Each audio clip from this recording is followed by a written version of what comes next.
nous vante l'Ardèche dans les brochures. Venez vous ressourcer en pleine nature, respirer notre air pur. Mais n'oubliez pas dans vos valises de prendre vos mouchoirs. Car même si vous n'êtes pas allergique, vous allez le devenir. Mais quelle est donc cette culture dont on oublie de vous parler dans les brochures? De l'ambroisie. Semée à l'automne, cultivée sur des hectares en plein air, c'est là qu'elle s'épanouit le mieux, pour libérer ces millions de pollen dans l'atmosphère. Cette adventice, problème de santé publique, qui coûte des millions d'euros en frais de santé à tous les contribuables, espèce exotique envahissante reconnue menace mondiale pour la biodiversité, a été oubliée dans le code pénal. Pas de sanction prévue, on est pris au dépourvu. Comment peut-on la laisser pousser ainsi, alors que c'est une culture illégale? Prenons l'exemple d'une autre culture illicite, le cannabis. Si j'en fais pousser, je verrai débarquer la police. Mais pourquoi pas pour l'ambroisie? Ah, on ne peut pas la fumer, on ne peut que la respirer. Peut-être qu'en tisane, elle serait plus digeste. Pour la cultiver, vous pouvez même être subventionné. Eh oui, par l'Europe, avec les aides de la PAC, la politique agricole commune. Merci Marisol Touraine de nous avoir aidés à légiférer. Mais que s'est-il passé entre l'obligation et la réalité?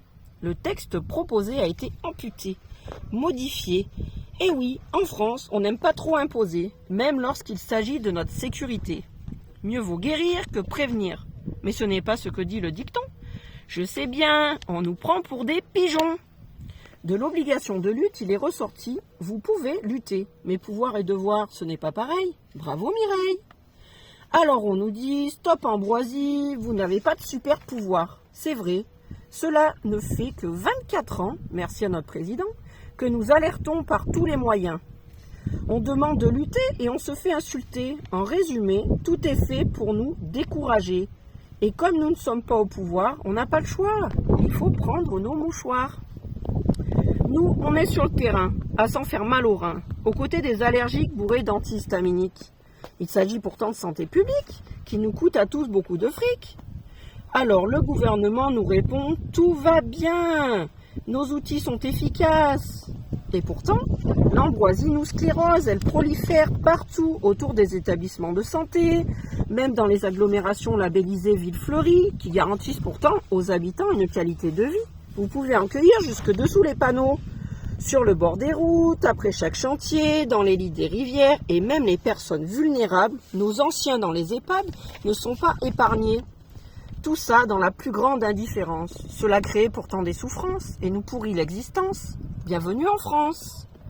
Mais quand va-t-on prendre le problème au sérieux? Les prévisions ne sont pas bonnes.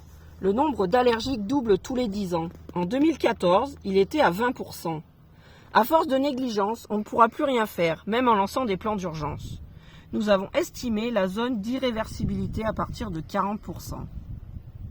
En septembre 2023, la secrétaire d'État auprès du ministre de la Transition écologique et de la cohésion des territoires, chargée de la biodiversité, a déclaré que la France, dans tous ses territoires, porte une politique ambitieuse basée sur 2 piliers. La prévention, pour éviter l'installation de ces espèces exotiques envahissantes, et la remise en état des écosystèmes impactés.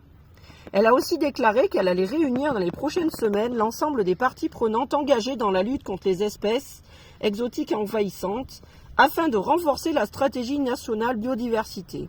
Cela fait 9 mois. Nous n'avons pas été conviés malgré notre expertise en la matière. Peut-être un peu trop poil à gratter, mais nous, on dit la vérité. Nous sommes en 2024, soit 10 ans après la dernière étude de prévalence. Nous attendons les chiffres. Mais vont-ils oser mesurer leur efficacité? En attendant, nous souhaitons bien du courage aux allergiques pour cette nouvelle saison pollinique. Pour celles et ceux en bonne santé, n'oubliez pas vos mouchoirs, surtout si vous habitez ou venez en vacances dans la région Rhône-Alpes. Bel été à tous et à bientôt.